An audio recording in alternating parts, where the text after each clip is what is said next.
Welcome to Between the Brows podcast, presented by Buckventures Outdoors, where the guys talk about hunting, God, and everything in between. We've got a great show for you today, so sit back, enjoy, and let's get right into it.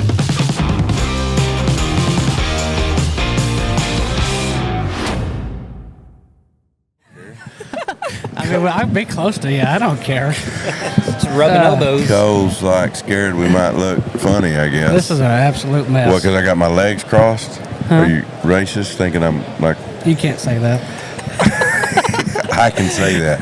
I'm on my Trump's own back in office. podcast. I can say that. Okay, welcome. Another episode of Between the Brows. We are actually live at the Backwoods Show here in Oklahoma City. It's Saturday. I don't know if you guys aren't watching this. Jeff's mic is doing jumping jacks over there. Yeah, we're at the Backwoods Show doing a little Between the Brows podcast episode. I think it's 21. It's been a couple weeks. We've can y'all hear me all right? Yep. Maybe can you turn mine up just a hair? What color are you? I think blue. Right here? No, sorry, just my headphones. Oh, my I got you, headphones. I I got you. can't. Turn mine There up we just a go. bump, too. Yeah, there we go. Pink. Yeah, there you go. Check. Okay. Start over. No. No, we're good. okay. All right, here we go. We have been gone a little bit. We haven't got to do. We went to the NWTF show in Nashville a few weeks ago. It was unbelievable. We have no idea what we're going to talk about. We just figure we need to do one. Well, we're at the Backwoods Show. Mm-hmm. Actually, it's I was just thinking a while ago, back when y'all were little bitty kids running around probably in diapers, I was up here, and it wasn't near the show it is. I mean, the day's been good. It's exciting that many people are liking hunting and fishing. I think America has, I think everybody's in a good mood. I mean, with Trump in there going to town, J.D. Vance going to town, what's his name going to town? Elon? Elon. In all seriousness, I mean, it kind of makes you happy. So I know one thing we can talk about. Hopefully we can have a better hunting season than we did last year. I just handed off my deer for the taxidermist, and it's the lowest amount that I'm going to have probably in 35 years. One? I had one deer to take the taxidermist. Hey, we're always talking about cutting expenses. Yeah. And There I you guess go. that's one way to cut expenses. Not necessarily the way we want to cut expenses, but hey, that taxidermy bill might not be the side. Well, I know something I want to bring up, and this is probably going to be the whole topic because this is not going to be a long podcast, but I just want to bring it out to the public and to you guys. We've talked about it a little bit, but my question to any of you guys listening and to you guys is this deer deal. I mean, it's really got my panties in a wad, if you will, of wondering what's happening with our deer herds. I mean, you guys have already talked to me. We talked a little bit about... One moment.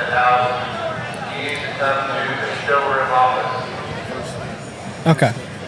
But it basically, my question is, who's shooting the big deer? I mean, the 200s, the 210s, the 220s, 230s. I mean, so that's my question to y'all. Y'all know where I'm going to go this. Maybe the public don't, but who's shooting those deer? What states are shooting those big deer? Iowa, Ohio, places with EHD. Yeah. I know that's what you're going to say. Yeah. And I Well, mean, this is going to get controversial, isn't it? well, I mean, again, I'm just, we talked to Randy Birdsong the other day. The idea is that the EHD is bad, so we know that. We don't want deer to be wiped out, but Iowa is beating everybody so bad it feels like. Like I said, I'm talking about 200s, 220s, whatever it is, and then even talking with some of these guys that EHD in 3 to 5 years or whatever it might be, after it's gone, they have an explosion of big deer, and it kind of makes sense. I mean, we were Kansas to me was probably one of the number one states. I've always told y'all 25, 30 years ago, and obviously Kansas is still good, but it's not like it once was. Yeah, it's not like it once was, and I remember I think it was Chancey in the blind. I text Chancey this year. I'm driving out there. I'm driving around the woolly grass and say, hey, what do you got in front of you? I believe it's in September. and you said you had 40-some deer. Are you that, or Yeah, when no, you was with Dave? This was actually with Dave. So this was late season. We had over 60 does in front of us. So we had over 60 does in this alfalfa, and we were all. It was 30 acres, but we could literally only see just this alfalfa field, and that's all we could see. And we had 60 does. And at the same time, I was driving in the same section and probably had another 40 does that I saw on another alfalfa field and wheat fields, or maybe more than that. That's a problem. That's a problem. Yeah.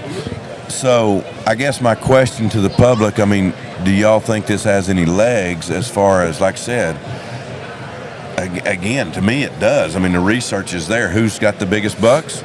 Illinois and Iowa are definitely up there. Ohio.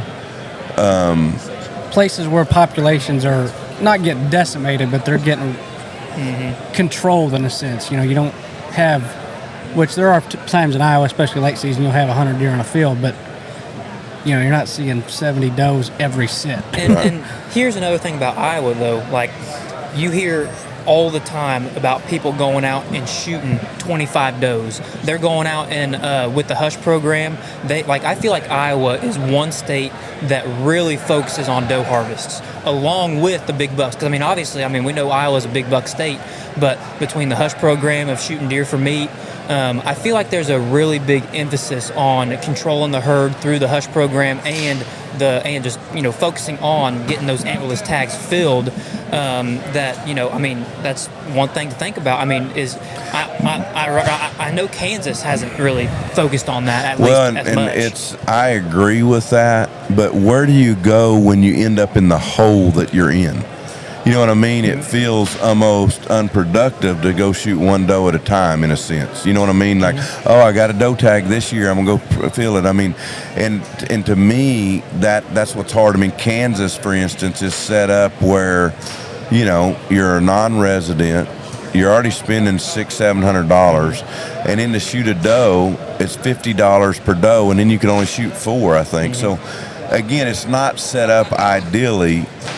You know what I'm saying? Yeah, absolutely. Yeah, and then, like I said, you get behind the 8 ball like we are, and you're like, you need to shoot 80 does in a year. Well, and too, like I know with us, which is no problem with us, but like for somebody that might not have a lot of money, it costs $50 to donate a deer in Kansas. Whereas in these other states, the state partners with the processors. That way, there's drop-off locations and it's all that, and it costs money to shoot deer, right? And donate them. Well, I think in the management process, and like I said, I'm asking you guys, everybody listening, but I'm gonna tell you where Jeff Danker lands is the number one thing more than ever that I've ever believed in quality deer management and shooting big deer is we got too many deer. We got too many does. And again, back to this research of just talking to people. And again, the research doesn't lie. Iowa's got the biggest deer. Ohio's got the biggest deer. Illinois' got the biggest deer. And we're running, how many cameras we're running. When's the last 200-inch deer that we've got to even have or know about that we might be able to hunt? Daniel a few years ago on 197 in Kansas. Other than that, I can't even think of one. Never really had even one close. That off the top of my head. So you think, obviously, EHD decreases population. Let's just use Iowa, for example. And you think that is growing or allowing deer to get bigger because, less competition, less stress, trying to survive? Why would it be? I think that would probably be, I would start there at stress. Because let's take Kansas, for instance. Let's take Stickers. Me and you saw Stickers, he looked like he was dead. And it was because the rut, and he was so worn down. Because when does it stop, Cole? I just got a guy just walked up to me and showed me deer just now chasing in February, grunting. They showed me the whole 9 yards. It's so out of whack. We got a deal last year from somewhere, and they said that deer were locked down on October 15th. So when does it stop? And that stress, the deer, we saw him dead. He almost looked dead, and what did he do? He lost 15 inches. And so that's where I started, and I even take it past that. You get too many deer. where do they lay down? Where do they not get bothered? I mean, even a big buck don't want to get bothered by a doe family walking by them. Food sources, the good food. So absolutely, that's my 3. I guess my question, and I'm just saying this out loud, I haven't really thought about it. So we talk about, like, there's too many deer, so these bucks are worn out. But then we also preach that these bucks have so many does, they don't have to go anywhere to find, like, they don't have to run hard to find them. You know what I mean? Like, there's an opposite end of the spectrum. Now, are they getting worn down because they're trying to breed more does? But they're not really having to go far. If you have a 2-to-1 ratio, they got to work a little harder. Well, it's like this, what I believe. First of all, they're breeding too much. I mean, and it's like a nervous boyfriend. Maybe he's not running a mile, but when you're stressed, I mean, it's like a horse that doesn't like a box, and he sweats the box. He's going to stress himself out. I believe that even with a deer, as they got a doe and other bucks start coming around, it stresses them out. I mean, it's just too hard on them. They're just breeding and breeding and breeding, and it's too long of a time. And again, I don't have all the answers, but I know where we're at, and I know we got really, really good ground, and I know that it's not going exactly where we want. And what do we do? What do we do different? Right. Well, and too, like I'm not a wildlife biologist, so I can't really speak to the exact date, but I know that if a doe comes into estrus and she is not bred, there's a cycle where she will come back into estrus, right? So that could be one explanation. If there's so many does, right? There's so many does, they're not able to get bred, then they're just coming back into estrus over and over. And the thing is, I mean, we've all seen it. Like, bucks, whenever they are on a hot doe, I mean, you get one hot doe, there's 6 bucks on her because it's just in their nature. They like, whenever they get that, whenever a doe's in estrus, I mean, they just go crazy. And I think that, like, if these does just keep on, like, they're not getting bred because there's not enough, like, there's too many does per bucks and so on and so forth. I mean, they just keep on spinning the tires and they just keep on going and going and going. And I mean, it's in their nature. I mean, if there's a doe in estrus, they're going to be chasing. What I believe that, and I think we need to open our eyes to that fact right there. I mean, how many does aren't getting bred, and how many times did they come in? How much estrus is in the air, and how much out of whack are we? And again, going back to the data, it's no doubt the states that are kicking it as far as big deer. And they are the states with the biggest EHD problem. And again, I'm not asking for EHD, but I'm just saying, how can we use this? And that, to me, is for us, for me to start talking with the Wildlife Department of Oklahoma, the Wildlife Department in Kansas, and saying, I truly believe right now, our deal in Kansas, we're going to have to go to the Wildlife Department, and we're going to have to get crop. I mean, because they're damaging so much stuff, and somehow we need to go to the woolly grass and shoot 120 does. Yeah. Probably more. Yeah. Do depredation permits and stuff like that. Yeah. But that's one question I have for you guys is, like, all, like, the depredation permits, to my knowledge, as it stands right now, I'm pretty sure all those depredation permits are all geared towards the farmer. Right, so it has nothing to do with, maybe taking a survey or, so on and so forth. It's just, show me your crop damage and I'll give you the permits, right? So, like, I wonder if that's something that we could, talk to the Wildlife Department and see if we can come up with different strategies. If we do, like, if they do some research and say, okay, this is the problem, right? Like I don't know. Well, they have that already in place called the DMAP, but it's a process. So what would happen is we would get with Kansas, Oklahoma this coming year, and they would get us on that DMAP. We'd have to go do, you'd have to go do 10 spotlight surveys, Chancey, where you go out and you report how many bucks you saw that night, how many does you saw that night, how many fawns you saw, and how many unknowns. And you do that 10 different times. They kind of give you the parameters of that. You report that, and then they say, okay, here's you 25 doe permits. They used to do it on the Wallahatchie all the time. I got you. So that's kind of where that is, and that's probably what we need to check into. But I'm fixing on a seminar, and every seminar I've done, I've challenged people to shoot more does. I think we're in more of a problem. There's people to feed, so find those people to feed, and let's go. And again, to your point, Chancey, it costs $50 to donate deer. And that can get tough even with one deer. Yeah. But if you shoot 10, that's $500. Yeah. But And you don't even get to you don't keep the meat. deer. But let's just say this. Let's just say we know we're going. We can call some people. Mm-hmm. You got buddies, you got uncles, you got aunts. They're wanting some deer. Sure. You know, if nothing else, put it on Facebook. Hey, we're going hunting. We might be shooting some deer. Who wants a deer? Mm-hmm. And they'll take the deer. Yeah. I mean, I think you can get rid of them. Is what I'm saying. Mm-hmm. Right. Yeah. See, that's something new that I learned, because I mean I knew that Texas had programs like that with the ELD tags and so on and so forth. I didn't know that Oklahoma and Kansas did that. So that's pretty Yeah, cool. it's called the DMAP. Yeah, it's there, but it's like, you know, it's what we have to get on. I think I used to have to do that from August 15th to September 15th. They give you the pattern. They want you to drive with the spotlight, and you go do that. You got to do it 10 different times. Yeah, I don't know I mean, I don't know the answer, but it just seems, going back to your point, EHD type areas where EHD hits, there's Well, I bigger think deer. y'all are right with me that there's some sort of possible problem that we might be going in the wrong direction in areas. Well, I've talked to quite a few people here. Like, how was your deer season? It was the worst deer season we've ever, and maybe it's just the year. You know, I don't know. Maybe it has something to do with the overpopulation of deer, but almost everybody I've talked to, other than one guy who had like a record year, they've said it's been the worst year they've ever had. So I don't, and you know, most that's in Right. Oklahoma mainly, but Well, I remember, Cole, I had Ali, obviously right there, 202 and 4/8, King Kong, over 200 inches. We had a buck in Illinois back in the day that we chased. It was over 200 inches.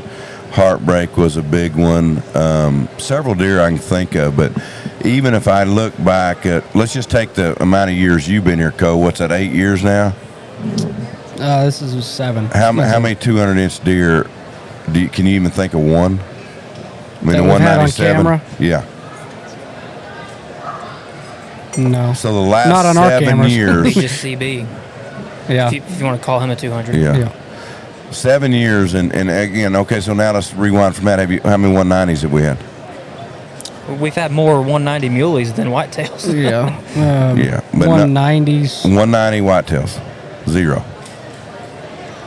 Yeah, I don't. Now we've had some 180s, Well, we had Squiggly. He was 190. 189, No, was he? and he was big.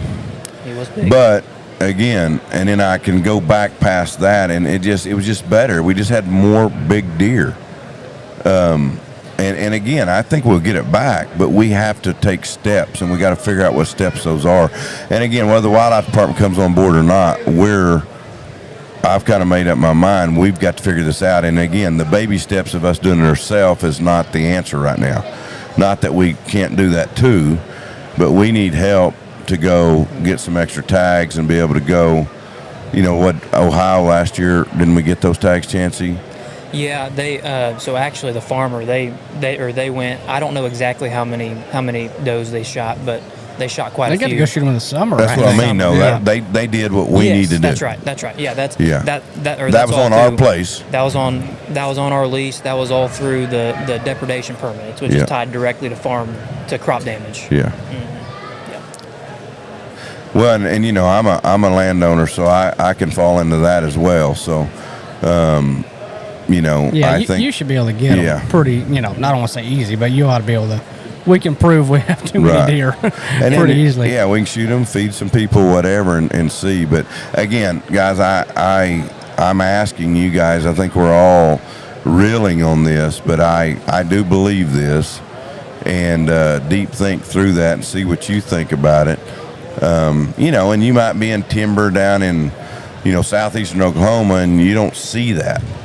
But I think the guys with the farm ground, you know, where you can see some stuff, some alfalfa fields, soybean fields, whatever, you would know what we're talking about. Yeah. Yep, and another thing too, like obviously, you know, the last say 10, 15 years, I think that there has been a I don't know if you want to call it a cultural shift within the hunting industry, the hunting world per se. Of I feel like I feel like there's more people focusing on bucks and bigger deer than there were 15 years ago, right? And just kind of the culture of hunting right now. So, those people that used to just go out and maybe they shot the first doe that they saw, may not be doing that anymore. Yeah, right. Yeah. They might not be doing that because they're like, well, I'm gonna wait on my buck, you know. And that could be part of the problem. As far as the number of does, I would be interested. I've not looked at this. It would be interesting to see.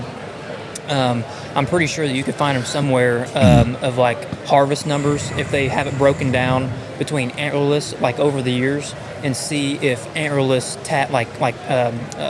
harvest reporting, like actually harvested does, if those numbers are down in the past. If there's a trend over the last 15 years where the harvests were down. Well, and I know for sure that the overall population of deer over the last 15 years has gone way up. Like, there's more deer than ever now. Yeah. So that means we have to shoot even more in order to keep that balance, and I don't think that's happening. Which is a testament to wildlife conservation, putting money in license sales, and be able, because there was a time where the numbers were in trouble. Yeah.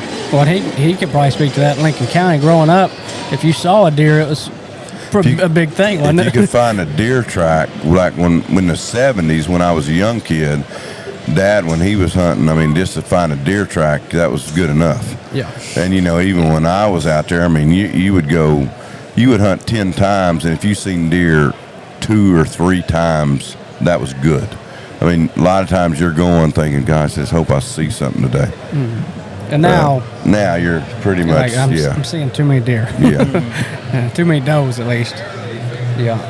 It's definitely something to think about. As wildlife people and enthusiasts and conservationists, we need to be a step ahead. And I feel like right now, for sure, with some of our farms, I think we're a step behind on this. And again, like I said, I think stickers is the perfect example, Cole. You were right there beside me. We looked at that deer. It was death looking us in the eye. December 10th or 12th. Yeah, so probably around the second rut somewhat, and this deer was, and you could just tell. He knew he was supposed to be rutting, but it's almost like he ain't even had the energy to do it. And then again, he was probably 170s guys, and if he could make 158 this year, would have wiped him out. And he was going from a 4 to a 5-year-old. We were so excited the deer might be 190. So you take 190 would be kind of 185, 190 is where we thought he'd be, and he was 158. Difference. Well, and it wasn't just him. It was several. We had several deer. One deer went like 20 inches down the G1 buck or whatever we call them. Like almost every deer we had went backwards. Yeah. So was that just the year and the drought and everything, or is it a combination of the drought and too many deer and whatever? When being around some of the high fence guys, that breed, when I always listened to them talk back in the day, they would say the number one thing that keeps their antlers from growing is stress. And so that's what I always lean on, whether that's stress from predators, whether that's stress from hunters, whether that's stress from rutting. I think that's a big, Well, you probably got to go. You got to do a seminar. Yeah, well, guys, I know this is a short one, but let's see your comments. We'll probably have another conversation on it later too. To finish it out. Yeah. But, live at the Backwoods Show. I guess we'll try to do another one tomorrow. Pro staff deals on the table, guys. We have all kinds of people. New pro staff applications on the website. Make sure and check them out. Still have calendars for sale. Yep. NWTF calendars, 53 gun raffle calendars. A winner's getting drawn every week. It's coming a hot ticket item. So those are still available. We have them here at the show, but if you're listening, you can still get those on our socials. You can find the link to it. Yeah, find the link in our bio, and also, just like Jeff said, our applications for our pro staff is open. I think we've signed up close to 10 people here at this show. Is that right? There's been quite a bit of interest. And when's the last day? We love it. So it'll be We're going to be running applications through the end of March for sure.